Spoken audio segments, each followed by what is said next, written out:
Depressed na yan. Wala namang ibang tutulong sa atin, sarili natin. Promise, totoo yan. Totoo lang, depressed na yung nangyari sa'yo ngayon. Kung hindi ka naman gumagamit, kung wala ka namang ano. Nakasala ko, hindi ko sinasabi. Kasi, hindi. Hindi, pagsalitain niyo muna ako, hindi ko sinasabi yung problema ko ng diretso. Yun na nga sabi ko sa'yo sa baba. Diyan, kung ano mo yung problema mo, sabihin mo yung problema mo. Makatulong ba? Anong problema? Anong ano? Para alam din namin, hindi kami yung nagtatanong sa inyo. Itong mga nagsasalita sa'yo, si Roan, ito kami dito, kami nakakaintindi sa'yo. Huwag mong isipin na ibang tao kami. Ibang tao nila, ibang tao yung mga yan. Sino yung sinabi ang bagay pangalan kanina? Na ano? Binanggit mo kanina? Chris? Oh, si Chris? Oo. Tanong mo sa kanya kung sino anong meron sa kanila. Pwede pala itong gano'n ang programa. Ha? May asin ba kayo din? Ha? Asin. Pwede siya. Ano gagawin mo sa asin? Kaya ano sa mga kalyo ko? Hindi nga yan kalyo, baka nangalay yan. Gagaling ko sa ano, yung mga Kakadakad lang. gout. Huwag kang magbabasa kasi dahil na nilalakad mo, tapos baka delikado talaga yun. Tapos makakabutin. Ano, bitbit niya doon. Yan, Ay, tapos mabibigat. naglalakad siya. Oh. Uy, lakad lang ah. Saan life natin dyan? Pag ano, kausapin mo si Chris, kung may contact ka naman yata, yun ang tanongin mo. Yung ano nga. Ganda-ganda na ng trabaho mo eh. Oo, ating tao ito, hindi naman natin pwede yan. Kahit hindi natin kadugo yan, mahirap naman na pabayaan mo na ano. Isipin mo yan, may mga naawa pa sa'yo, tapos ganyan ka lang din. Yun nga eh, pagka Pag naghihirap ka. ba't ayaw mo sabihin totoo? Sabihin mo yung problema mo, narito naman, lalo ito. Yan. Alam muna ako ng Matagal mo nang kakilala to, ba't ayaw mo i-share yung problema mo? Kasi aalis ako, kung may problema ka, hindi ako makikinig sa problema pwede mo. bang sumama. Ano? Ang sumama. Kausapin mo ang problema, baka nahiya lang ano eh, tanong yung problema. Ba't ayaw mo sabihin mo na yung problema mo. Pwede Ako kang nakaban na doon, uwi na lang ako ng papaya. Anong papaya na naman? Doon talaga kami nakatira. Saan dun? Sa Saan? papaya nga. Sa papaya saan niya? Barangay Sampaguita, General Tino na Daisira. Oh. Ano ni Chris, kaya nag-depress yung tao.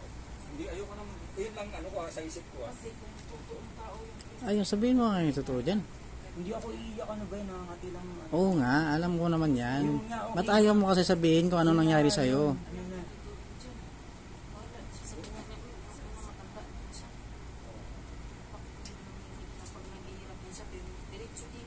Pag walang trabaho, nandito. Pasok sa kwarto, tapos na ano ah. Diba ang ano na? Wala pa naman ako dito. Ano?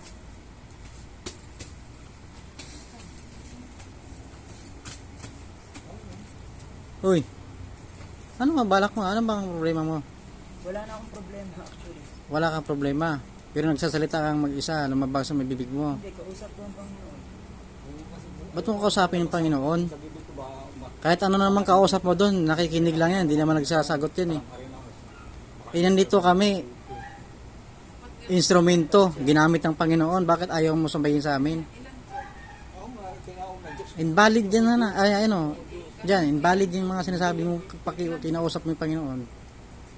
Nandito kami. Kung ano yung sasabihin ng Panginoon, kung ano yung ginamit kami para nakinig sa'yo, sabihin mo. Kasi ang Panginoon gumagamit ng instrumento. Hindi siya mismo ang dyan, wag ka dyan, wag ka dyan, wag kang pumunta, wag kang ano. Kasi lumalabas sa bibig mo, lagi, maya-maya may mga sinasabi ka.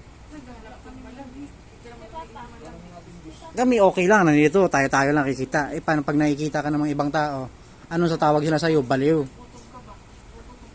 Buang ka. Paano pag nakita ka ng mga ibang taong di ko kilala? Siyempre, tapos ngayon, pag sinabihan ka ng ganyan, magagalit ka. Alas 5 tayo kumain. Naghintay pa alas 5. 5:30.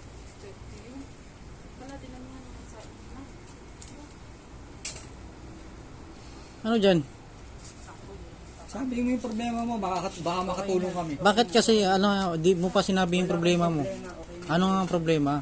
Wala, Bakit ka nga nagkaroon ng ano? problema. Huwag sa kanya natin pag-usapan yan. Hindi nga pwedeng pag-usapan. Uuwi at uuwi ako sa pamilya ko. Paano ka nga matutulong? Paano ka nga makauwi? Eh, mula dito, binigyan ka nga ng pera, nilalakad mo naman. Kaya, Ha? Alin? sa Kabanatuan na lang, sa Nueva Ecija. Alam mo, uya mo ron. May kontak ka ng uuwi mo ron. Wala nga siyang kontak eh. Wala nga siyang ano eh. Ah, paano yun? Alam mo yung bahay niyo doon? Siyempre. Hindi, yung... Alam mo yung address? Ano, address Kasi ng... may makakatulong sa akin. Hmm. Pwede ba natin puntahan doon? Hindi ka pwede magpunta ron. Hindi yung maghahatid. Siyempre, sasakay ka ng bus.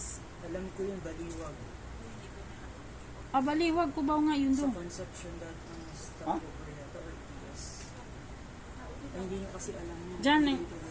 Hindi, ba't dapat walang ata? Ano yung direct, ano Doon ka? na, sa ano na, General Team na.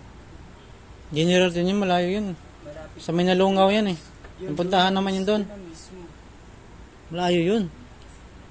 4 to 5 hours ang biyahe niyan. Kaya nga. Aalis, ano na doon? 11:30 na. Aalis kami dito, ano, alas 3. Hmm.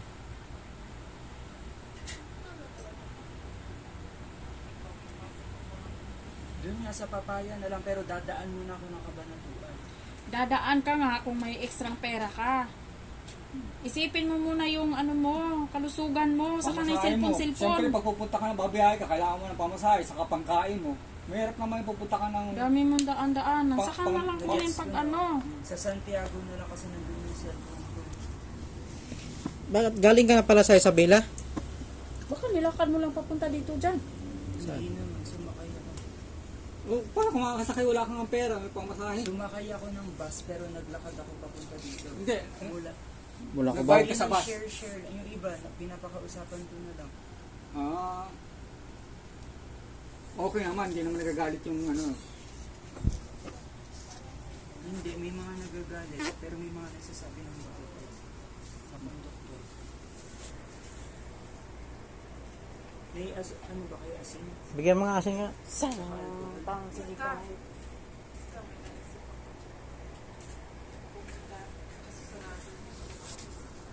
Wala na, gabi na eh. Anong gagawin mo sa